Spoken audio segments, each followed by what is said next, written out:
Oh my gosh, that is thoroughly aggravating. Holy smokes.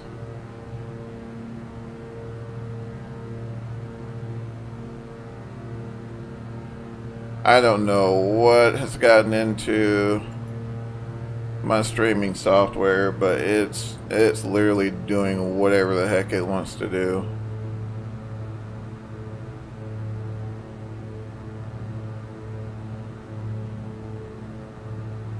Alright, so now that we didn't really miss much, but we got our flaps up, getting set up here for a climb, so got our flight level change on. Flight level change on is set, and I'm just going to go ahead and set up our heading bug to intercept our course.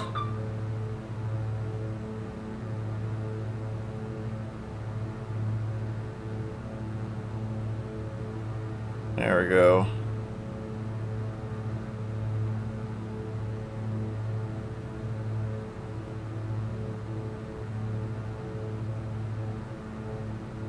And we're just gonna follow the flight director.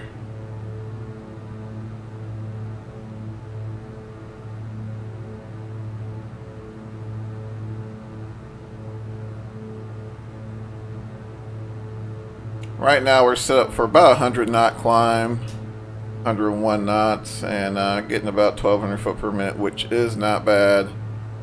What we can do here, we can go ahead and increase that a little bit to about $1.15, and get set up. Go ahead and reduce the angle of attack just a little bit. Get that speed up. Kick in a little trim. And as far as the flight dynamics are concerned, I mean, I've never been a DA-62, but I mean, they're very predictable filling airplane, but very slick at the same time. Very slick at the same time, so you're going to get those good cruise speeds. Very easy to manage. Plenty of visibility.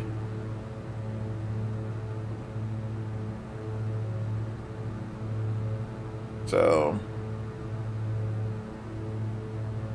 definitely something worth checking out. Actually, while I'm at it, we're going to try a little stall here and see what happens. A little power off stall, see what happens. Well, we'll walk the power back a little bit. Lead off some airspeed. Got our check gear. And we're going to keep that angle of attack and try to hold that pitch. Let her stall, see what happens. Get below 80 knots. Gonna keep holding it. Nose wants to drop. We're gonna hold her. See what she wants to do. Alright. I'm kind of hearing the stall buffet. We're gonna keep that, bring the angle of attack up a little bit. Got a stall buffet.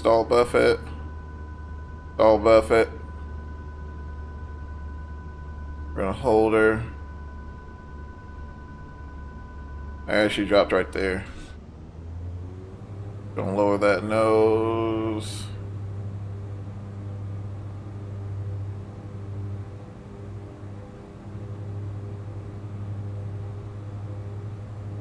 Just ease back into her.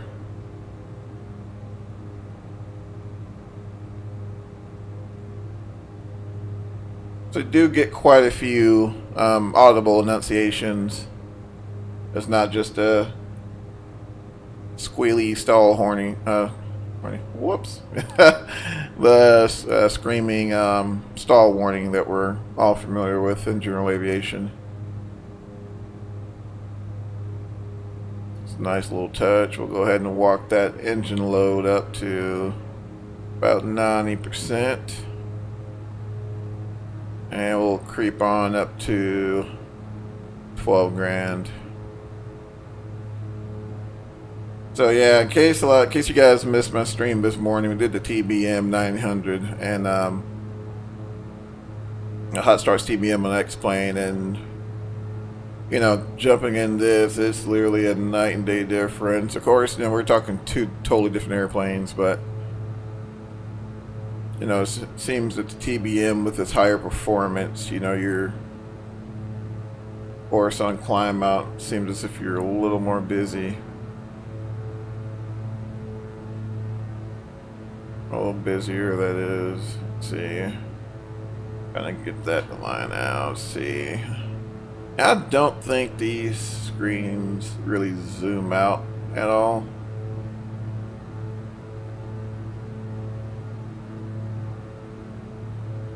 So it's a little something I have to get used to, I suppose.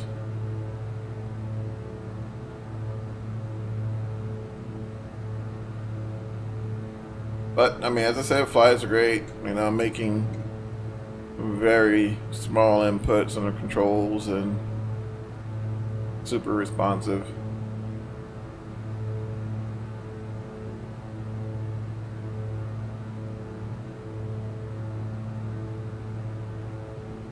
Coming up at 8,000.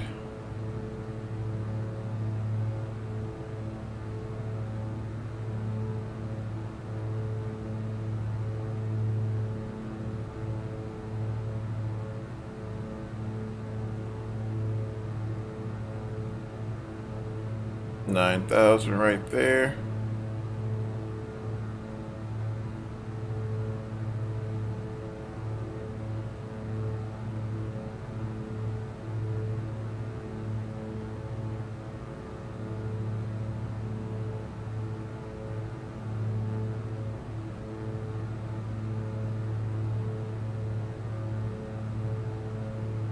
And coming up on 10,000.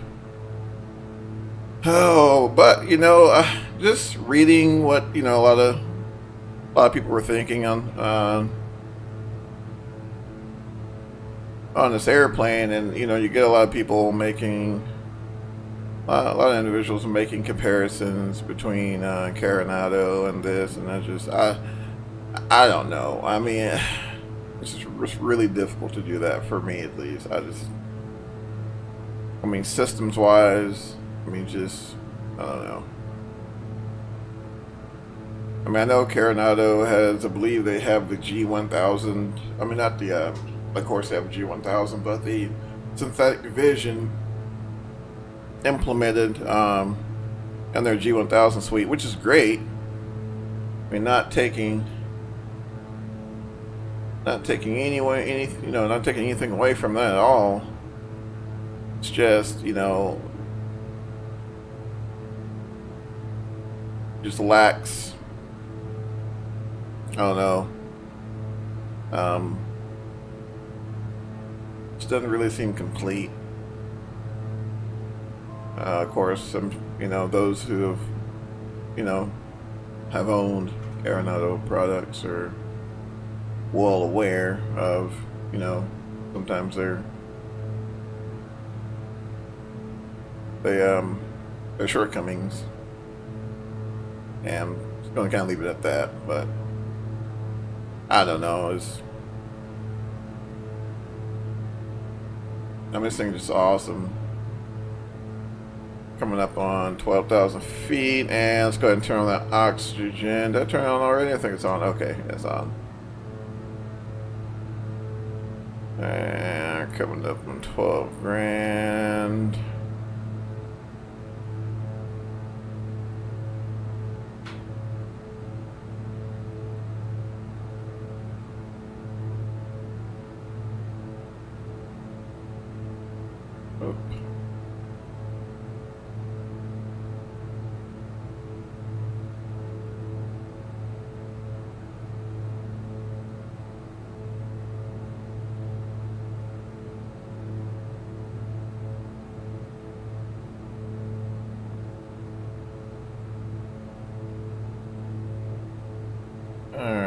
gonna start walking that power back.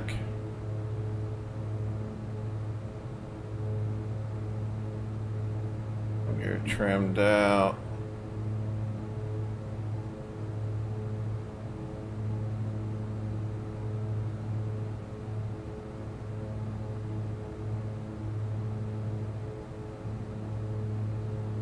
A little more nose trim.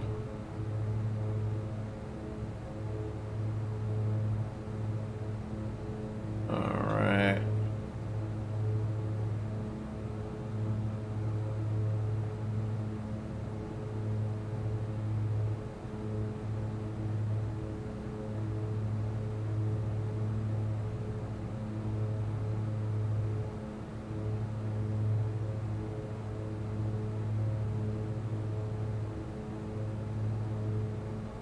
There we go.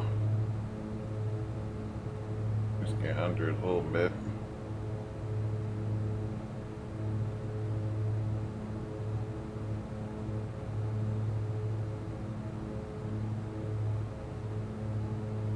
Trims out really good.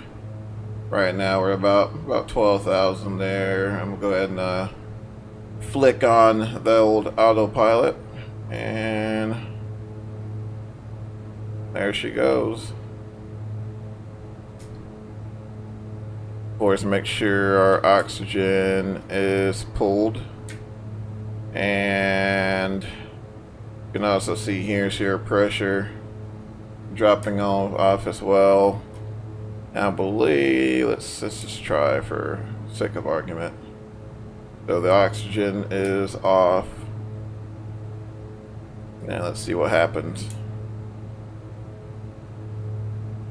We're at 12,000. Normally around 10,000, depending on the health of the person. You start feeling, you know, those of us who have indulged in alcoholic beverages, you kind of, that feeling that that you get of pure inebriation.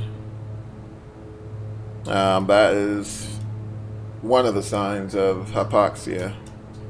And flight training up around North Arizona, you do have, you know, the opportunity to experience that, and I mean, you have no idea it's coming on you. I mean, it's all of a sudden, you know, you think everything's awesome, and yeah. Some people get sick. Some people start throwing up. We had an opportunity to spend some time in an altitude chamber, and it's amazing. The effects, like I said, it affects everyone differently. So, you know, some people, they get real anxious. Some people, you know, they start giggling. Everything's funny. You know, like a bus full of puppies can explode, and you start giggling for no apparent reason. And you know, like I said, some people get sick, and you know, you just never know. So it's best just to err on the side of caution, and always make sure if you think you're gonna be above 10,000, make sure you have oxygen available to you at all times, because the threat is indeed real. So I guess this thing has an hypoxia simulation, so we're gonna try it. Like I said, I got the oxygen off. It is pushed in, and we are not getting oxygen right now, so I don't know the time, you know, it takes that they have programmed in or whatnot. So I guess we'll find out here in a moment. Hopefully we don't crash this beautiful bird in process, but it's an autopilot, so 9 times out of 10 we'll fly smooth past Mckinney and end up over somewhere over the Gulf with F-16s flying next to us until we make a abrupt landing all the way to the scene of the crash. So I don't think it's going to get to that point. I don't think we'll get to that point. We'll see what happens here, and then we'll try to flick on the oxygen real quick. really hope it doesn't get to that point there. So it's kind of looking at our engine instruments and everything looks good. Kind of, you know, you can kind of fiddle with your engines there, especially on multi, kind of get them to try to line out as symmetrical as possible. You know, of course, your yaw damper is helping you out quite a bit. So I mean, you know, even if they're a little off, it's not a ginormous deal. Engine, let's see, fuel, so pretty much the same parameters what it's looking like. Of course, here you got your de-icing fluid levels.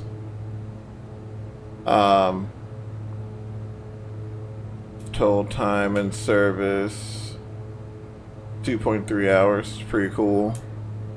Let's see, where's that de-icing one at? Where we go, let's see. For the sake of just doing it, we're gonna run a de-icing system. Let's see what happens there. Of course, there's no ice, but which I have yet to really test the icing simulation since we haven't had any IMC in the area here in a while.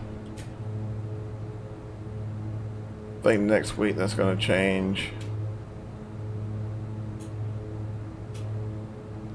Actually, we'll bump it up on high here.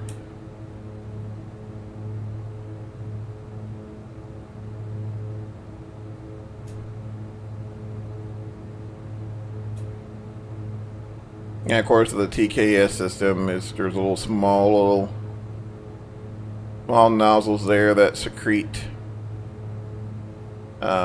de-icing slash, you know, de-icing fluid and breaks up all the ice that forms instead of having heated boots or inflatable boots that normally you can tell with the normally they're, you know, black, and you know, some of them heat up, some of them inflate using a pneumatic pressure and break ice off, so you start seeing a little bit of a decrease there.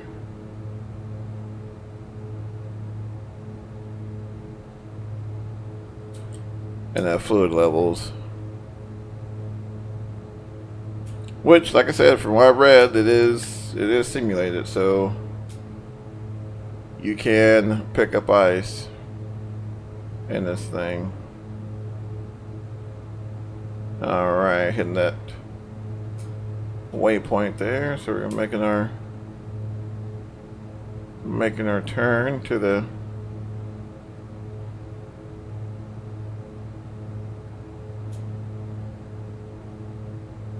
select toward more of a westerly direction. Yeah, it's starting to come down a little bit, which I believe you got quite a bit of fairly large reservoir. So I mean, it's not like you don't have a whole lot in reserve there. Which I'm still kind of waiting. Like I said, oxygen is off, so curious to see how we're supposed to pass out, or you know, what actually happens. Check out an external view real quick.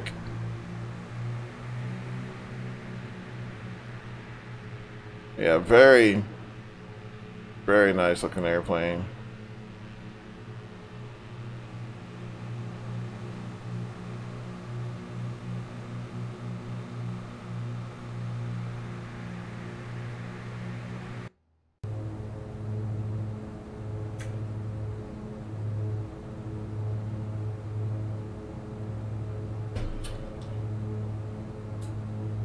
Of course, we're not super high. I mean, we're only 12,000 feet, so I forgot the chart. There's a chart that gives you an approximate We'll kick a little rudder in, help that out. Looks like we're a little off kilter. But there's a chart that's available that'll give you a rough guesstimate on the amount of consciousness depending on your altitude, and I want to say, I forgot, I can't remember.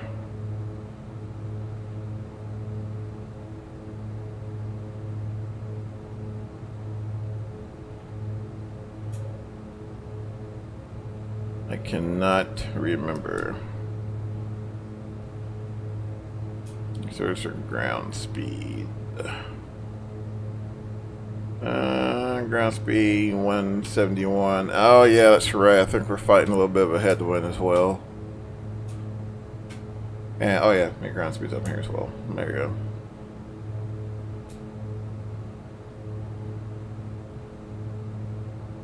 Yeah, so we're fighting a little bit of a headwind, but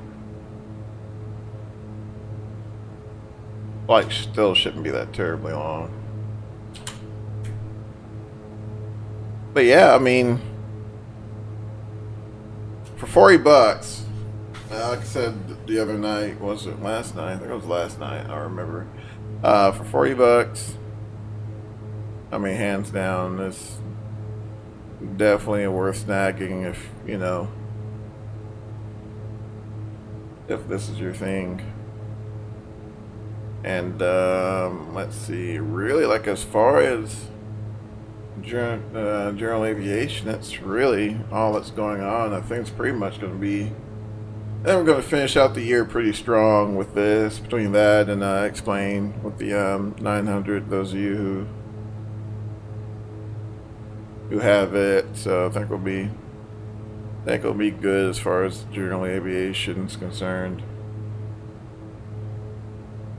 And of course we got the we have the CRJ, which has been out for quite some time. So regionally we're covered. Then you got the Airbus series from FS Labs. Then you got the MD-83, I mean, or the 82, and the 88, which, from what I've heard, is coming out. I think it's coming out this weekend, actually.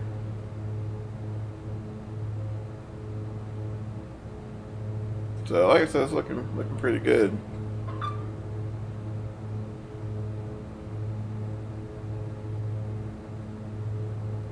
Looking pretty good.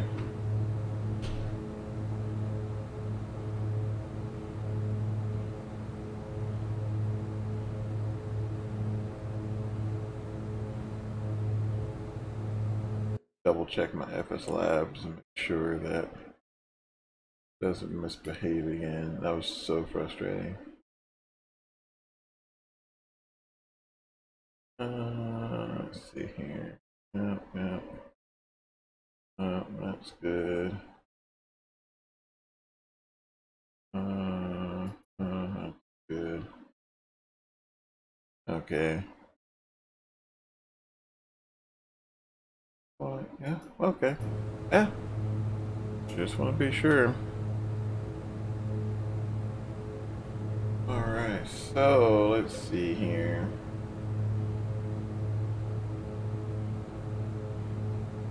Now, that.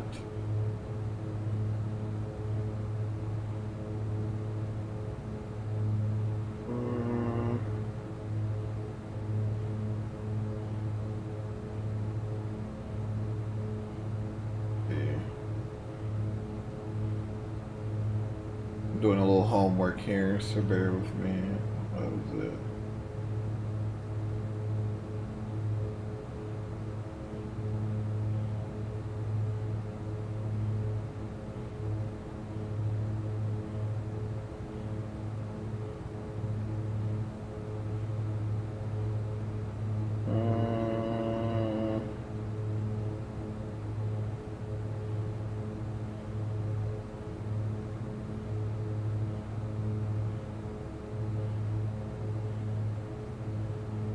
Trying to find the time of useful consciousness.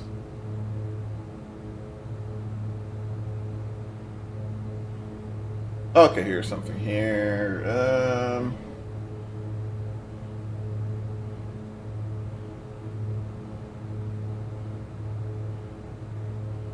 Oh, well, heck. What is this? Normal ascent.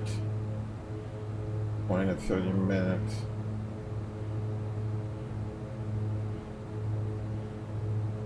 Oh, yeah, well, heck, we're going to be landing by that time.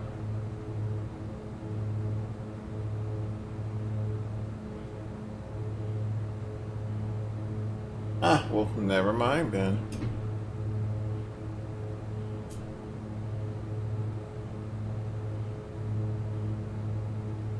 I mean, I guess we'll go ahead and turn it back on.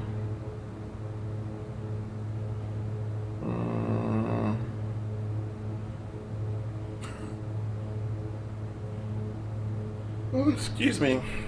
I think I'm paying the price for getting up so early this morning. And, oops. Altimeter, was it 3019, I think. Yeah. Whoops. Did it come back? Oh, that's awesome.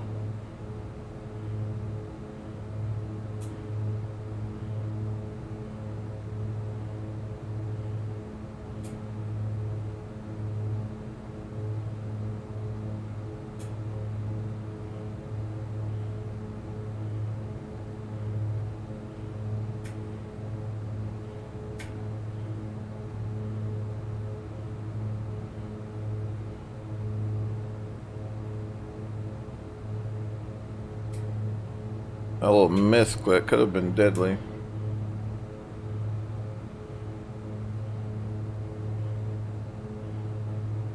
Could have been disastrous. Oh man, let's see here if there are any.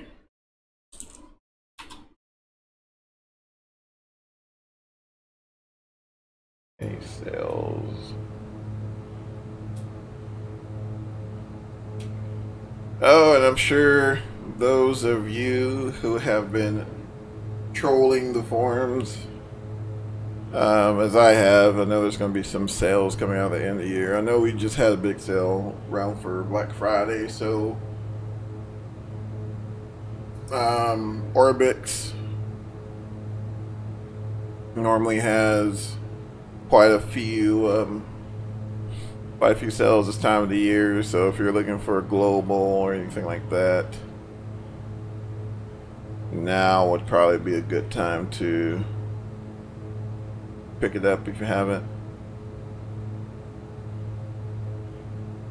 And we'll go ahead and turn the oxygen back on. Just for the sake of turning it on. I'll have to try that though. I'll have to test that theory, see what happens. Orbix, what else have I seen? Let's see. Coronado, I think they had a sale that was up to, what was 50 to 70% off on, this seemed like a lot of their older airplanes that were on sale. None of the new stuff. And really been it I've seen so far. Of course, I've been watching this, waiting for its release, and this came out actually a few days ago. Let's see what else. Really not much. I know there's been a lot of updating going on when 4.4 dropped. So every time Dick and Harry is trying to scramble to update their add-on to 4.4 compatibility, which the majority of them have, I think. I know Active Sky released a 4.4 beta update. What else? Another left turn there.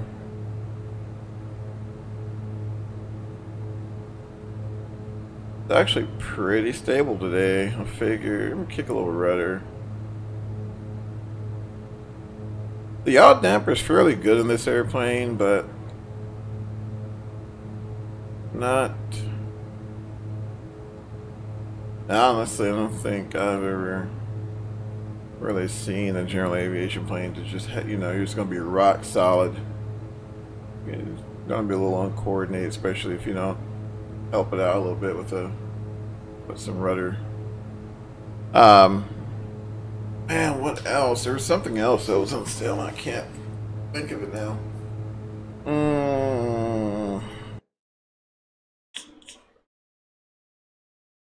Yeah, I think that was it.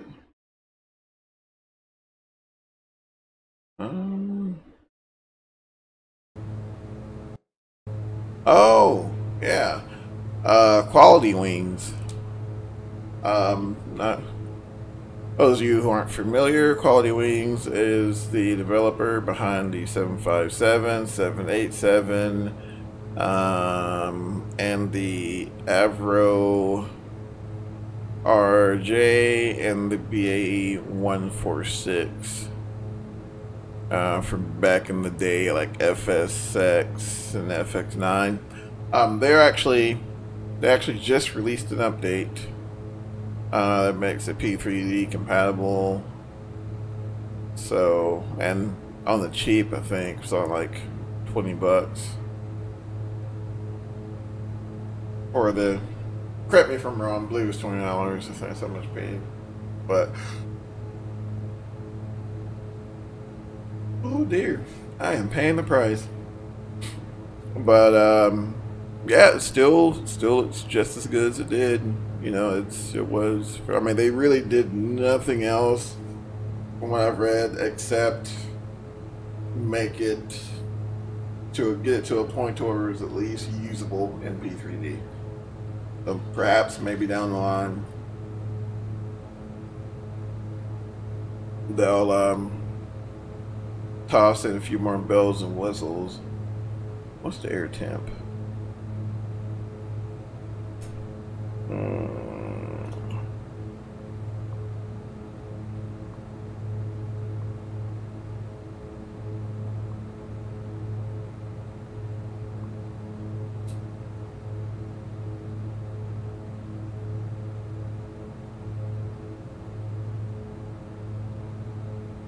I think there is.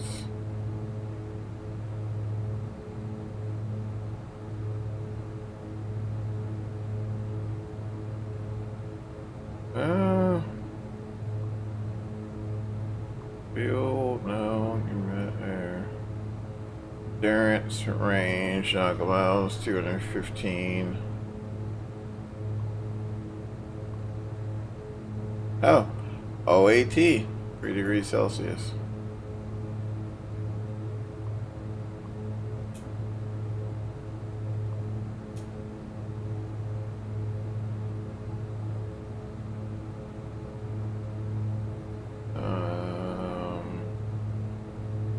There we go. Make that equalize a little bit.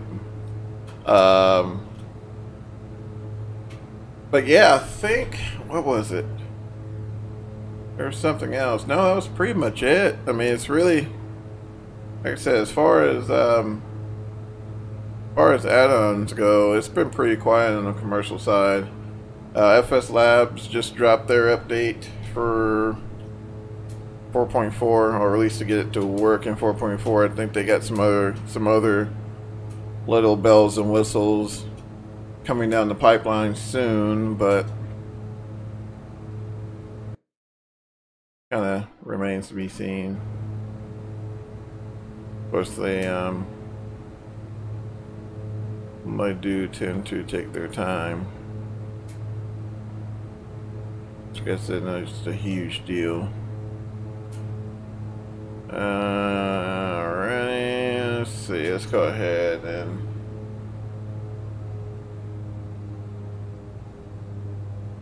ahead and start slowing her down.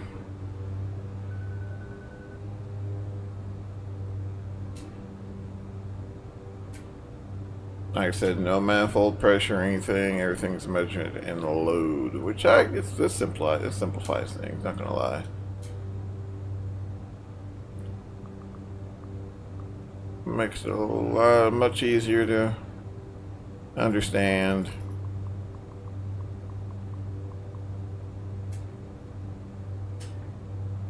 And like I said, it's pretty nice to just jump in an airplane, flip a switch and press a button. That's it. Just flip a switch, press a button. The computers pretty much, the ECUs pretty much handle everything for you. In fact, I wonder if this makes a difference. ECU B is giving an alert. No? No alerts.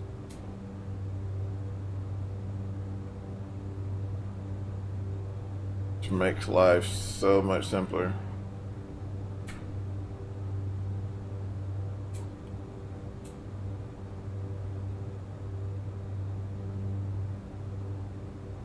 And there's Mckinney over there. Let's see if we can get some weather info.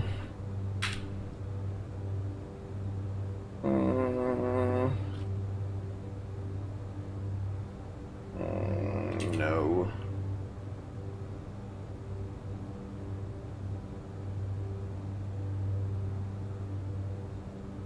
Yes. Automate weather.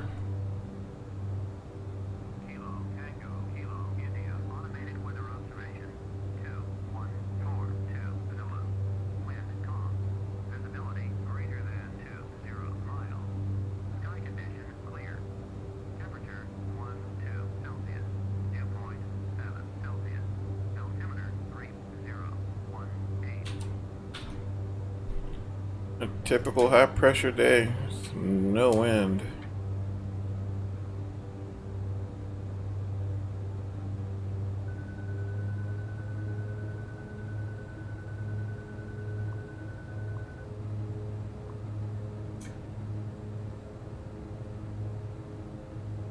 Love the automatic prop controls, so as we brought in a power prop, and that's awesome.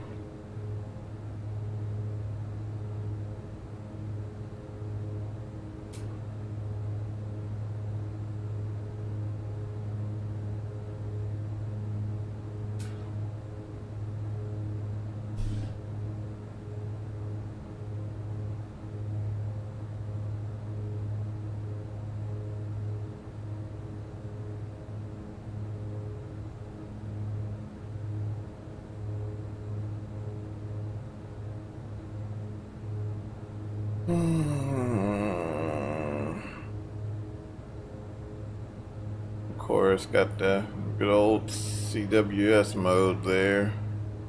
I'm just kind of rolling the airplane there.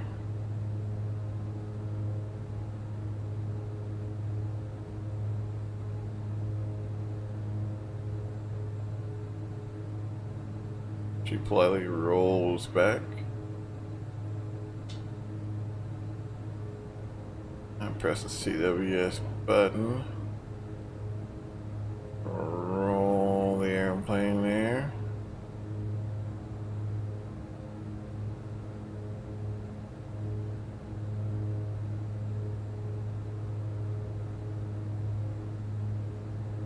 And I believe it's the no smoking button that you can program for what was I going to say? For the for your CWS, so control wheel steering, the no smoking sign, so you can set up a little key on your joystick there.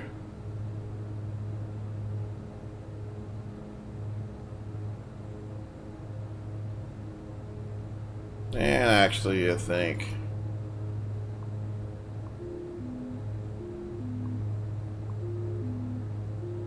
auto has served its purpose for right now, but we'll go ahead and take the controls.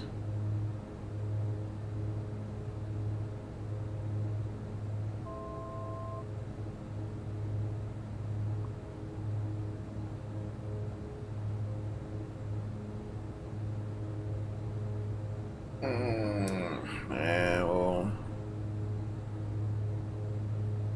probably just go in for the downwind.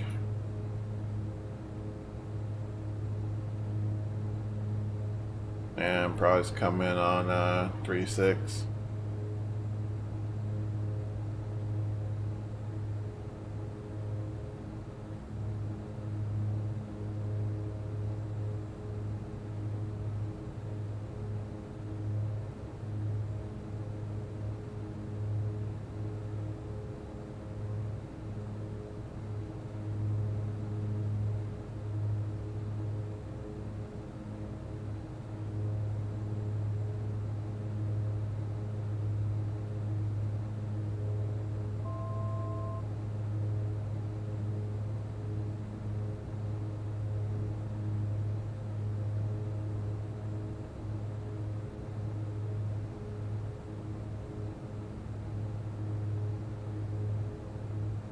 And we'll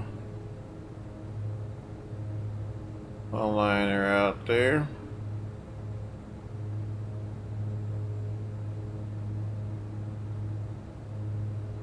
Oh, rudder trim. Oh, okay.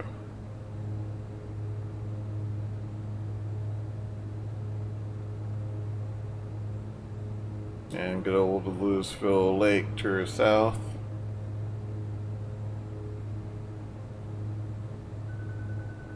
I know, check gear, I know.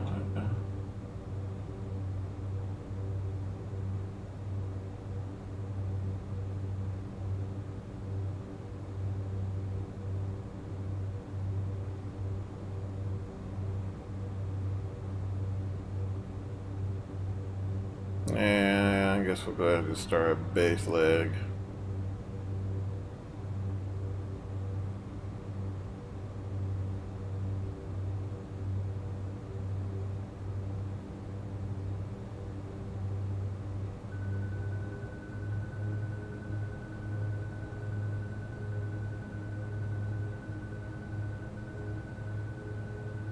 Or maybe creep it out a little more. One track IR kind of helps.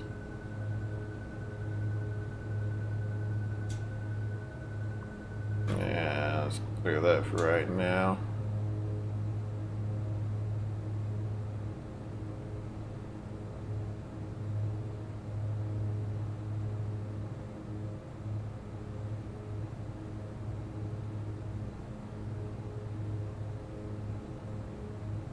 Alright, see if we can make this happen.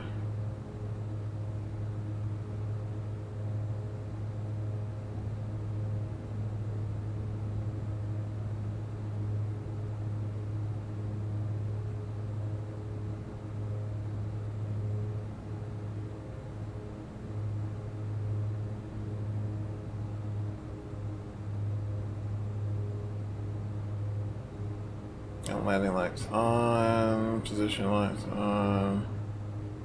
Alright, that's good there. And we'll go ahead and bring down our gear.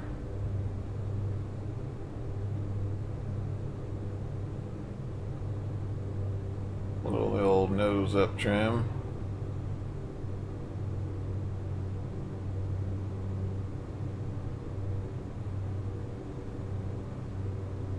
And a little more nose up trim, give her a little power.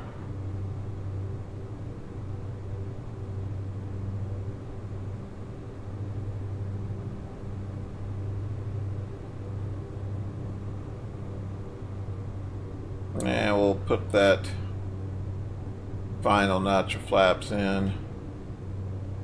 And we'll stabilize ourselves for approach. I think around 90 knots, I believe. Is what this girl was looking for, I believe. I think that's what she wants, I don't know. Feels like she wants about 90 knots. Nice stable approach. Here nice and trimmed out. Use power to control your altitude and pitch for your speed.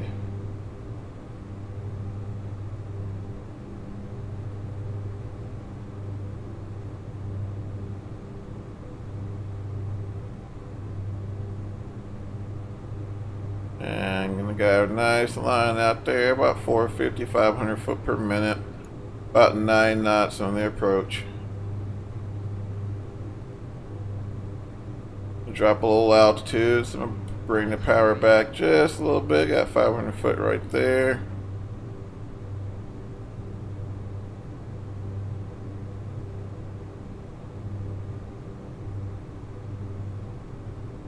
And looking pretty good so far. Very solid airplane. Like I'm literally barely touching the controls. Alright, I'm gonna go ahead and drop a little lower and see if I can hit those, hit that TDZ there.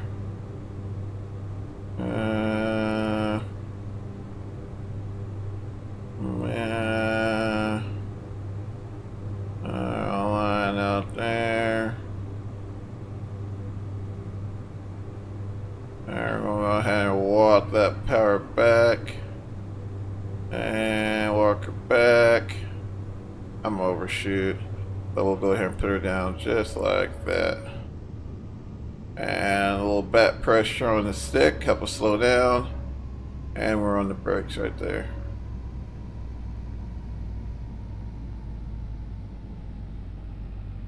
And we might even hit the exit.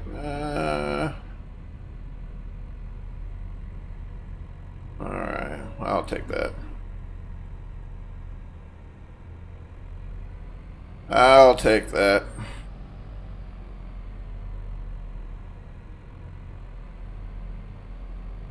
I have to say, like this airplane is just, it feels good. Not gonna kid you. Not gonna kid you at all. Just feels good.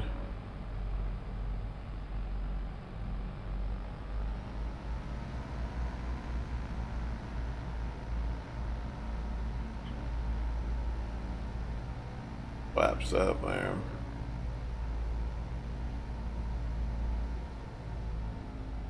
And we'll find this little hole to pull in and we'll shut her down. Go ahead and kill the oxygen.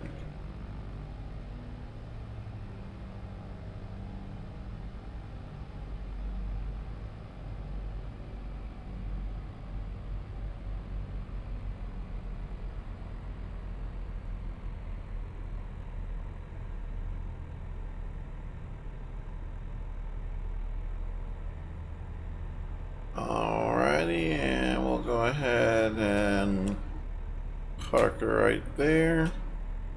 And we'll kill all this extra stuff we don't need there. Make sure fuel pumps are off. Go ahead and kill that avionics master. Go ahead and set our parking brake. And strobe. And yeah. Go ahead and hit your masters on your left and your right. Pop those alternators. And hit the old position light. And electrical master.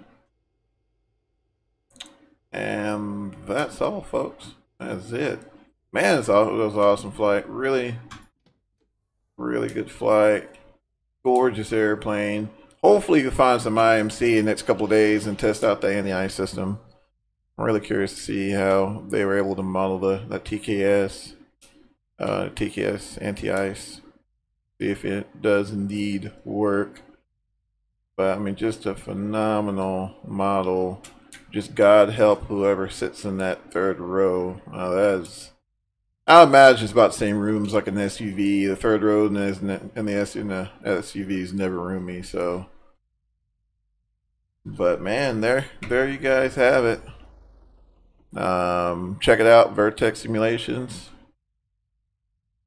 DA-62, $39.99 or something like that. So yeah, Other than that, guys, awesome flight. Probably get back in the tube liner maybe tonight, tomorrow sometime, not sure, but be sure to stay tuned, and you guys take care and have a good rest of your Monday.